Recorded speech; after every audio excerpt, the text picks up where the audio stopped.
Hello, Gravitrons. I'm more gravity.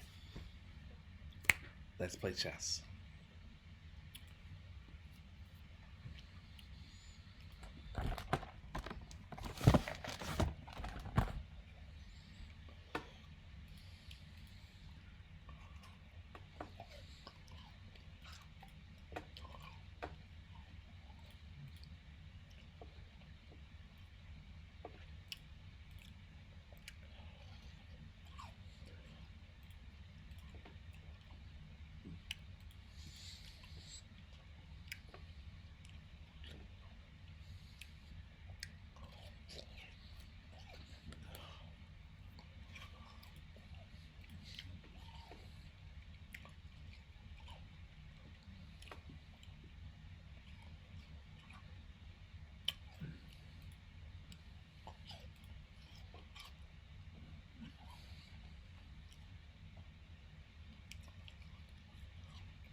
Ugh.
Alright, George. I'm a little bit shaken up. It was a good game, but I'm a little bit shaken up. I'm going to decline the rematch. But my opponent played a good honest game. I don't know why. I'm all shook up. They shook. I know Flexibility was halfway, Brooks.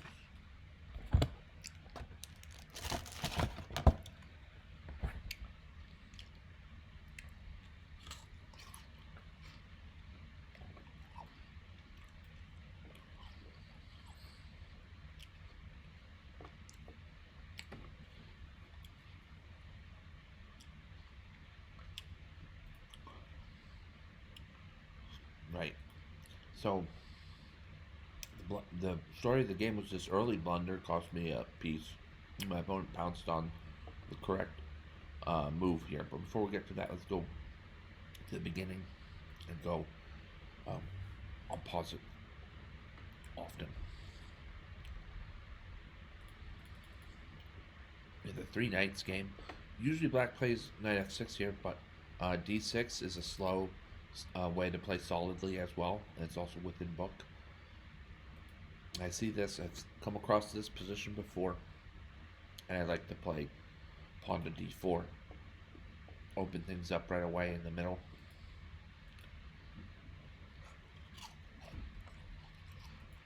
Some exchanges. Yeah, I'm thinking good about white. I'm thinking white's doing well here. Ahead in development. The queen's developed but not exposed. Remember, the queen's only a problem developing early if she can be attacked well. So okay, maybe c5 can attack her, but make a backward pawn out of the d6 pawn. But by and large, she can't really be attacked in this position when the knight that starts on b8 usually goes to c6. He's not available to attack the queen and gain initiative in that way.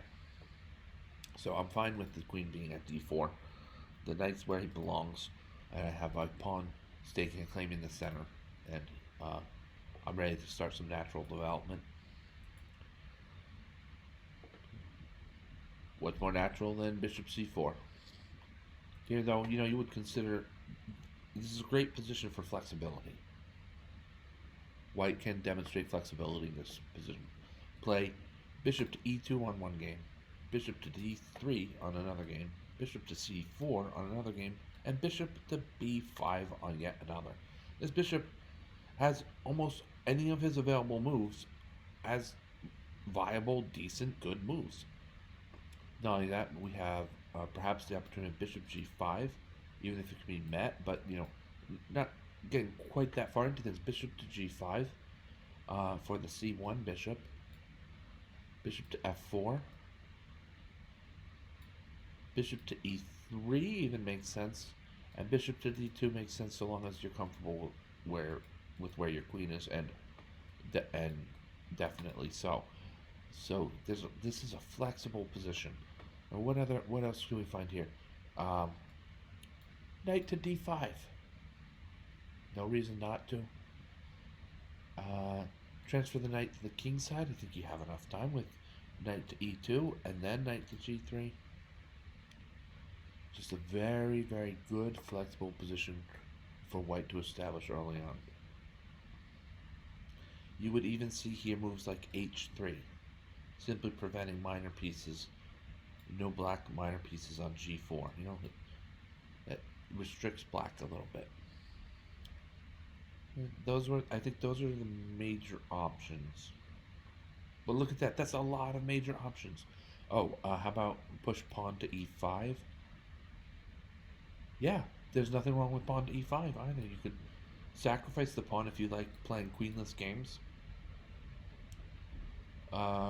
If black takes on e5, then you could exchange queens if you like queenless games. Or if black takes on e5, probably better is queen takes e5 check. Now that's flexibility, folks. Is any good move I missed? Some of the edgier moves, some of the more riskier moves really would be like pawn to f4 to get a central pawn storm going, or even pawn to f3.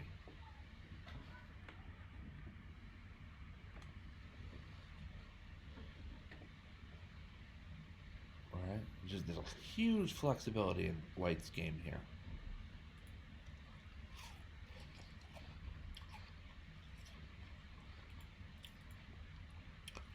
This I feel a little sheepish about, but it's my first game of the day, and it's one of those things that you know that it can occur, but you just have to be on the watch for it. Bishop g5 is bad capture because of how the game went. Basically, the knight can recapture on e7. The knight can initiate capture on d5.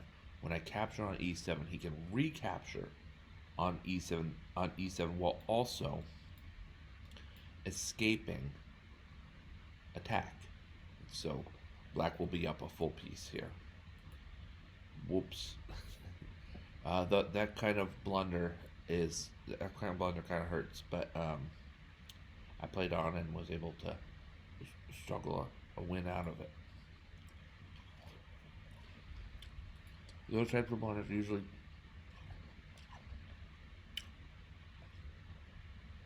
play how you would normally play and avoid trades. That's it, really. I'm a piece down, but there are minor pieces on the board. There are rooks and queens and a lot of pawns. Play how you would normally play and avoid trades. Black's going to seek trades, so it will be difficult, but it's the best you can do when you just sort of blunder a full piece like that.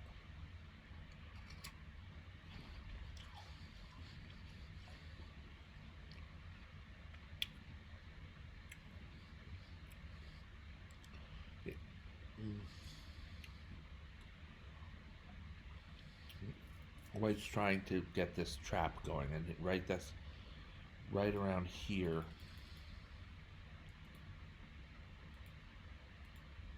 The doubling on the d file looks like a good and natural move, right? You're threatening to capture a rook on d1 even after all exchanges are exhausted. When white initiates the trade, it seems like now black just owns the file. Except for white, it wasn't about trading rooks. It's a simple question of pushing pawn to b3 and trapping the bishop at a2.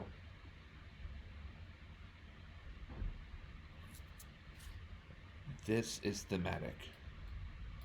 This is a idea. You could call it a tactic. This is an idea that you need to know. Any good chess player needs to know this well. Your opponent grabs a pawn on one of the flank pawns, so on the a file or the h file.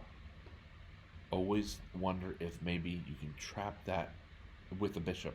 The opponent grabs a pawn with a bishop on one of those files, the h file or the a file. Always wonder if maybe you can trap that bishop by playing, in this case, pawn to b3. This was featured in one of the Spassky Fischer games. I want to say one of the early Spassky Fischer games. Game 3 or Game 6 comes to mind.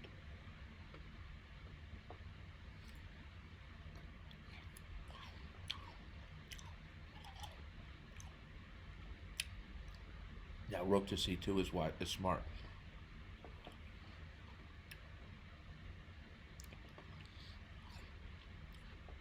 Testing white to make sure that he knows that he has to guard c2 not only because of c2, because without c2, then the bishop is protected. And then there's an extra pawn for black. And black will play bishop b3 and have his rook protected and so on. So I guess this was a lousy move. I thought it was a free go, free shot. Where I'm thinking like Black has to respond to the back rank check, the back rank mate threat. I don't see. Yeah, I don't know. Um, I want to see why this move swung favor back towards Black. Let's take a look. Rook to d1 is out of favor because of f5.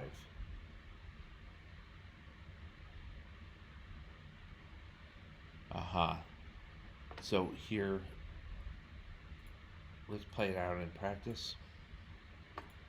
No, wait, what is this? No. Practice. Rook to d1. The computer should play f5 and now can gather pawns and make hay, while the back rank checkmate no longer looms, and Black is still threatening c2, and therefore no longer can capture on a2.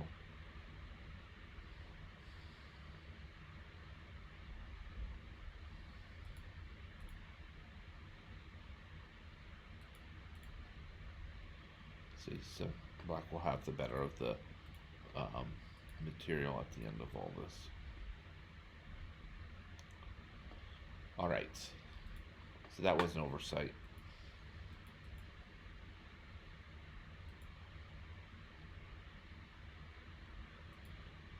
But now, King d3 is good. So what instead of Rook d1? Well, frankly, I thought this was a free shot. So, frankly, the better move was King d3 right off the bat, and now Black cannot escape from losing his bishop. Go here.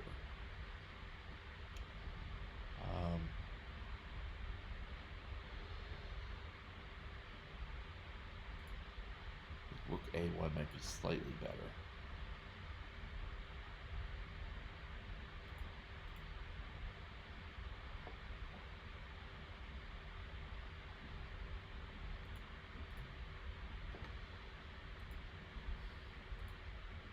Alright, so this is gonna end in a draw with these checks.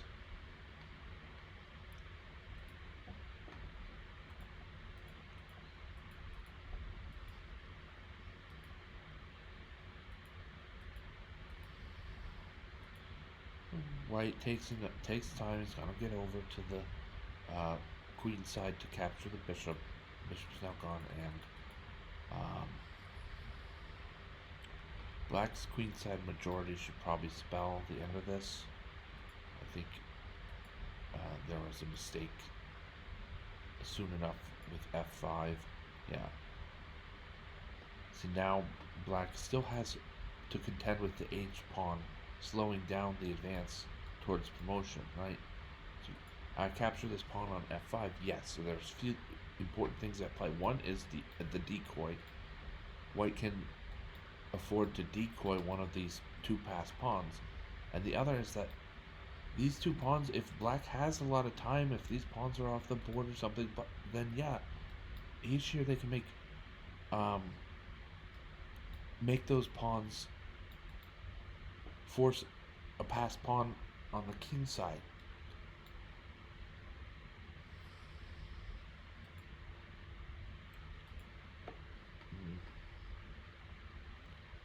Black will gain a passed pawn against this pawn, but the presence of the h2 pawn makes it so that these two have to both be there. 1, 2, 1, 2. Captures, takes, and then 1, 2, and queening or promoting or both on g1.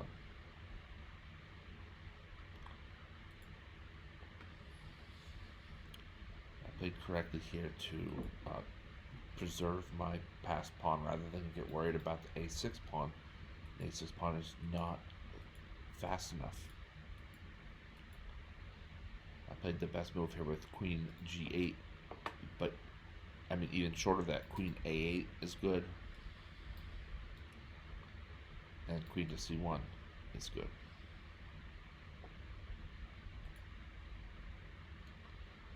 All right, so I think that's going to be it for our session today. Uh, Let me just finish this uh, practice out to completion here.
Something quite right there.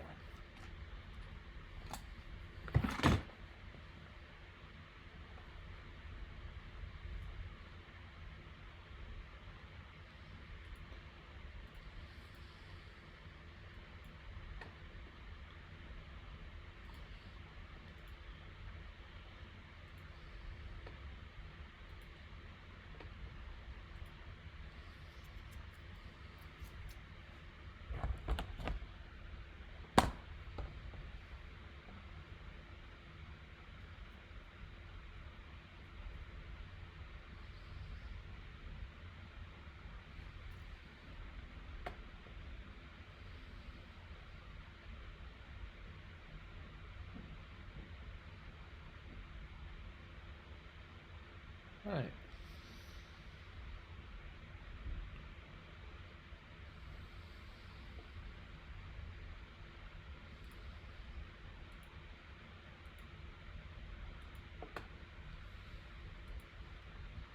Thank you for watching. Thank you, Gravitrons. I'm more gravity. Have a great night.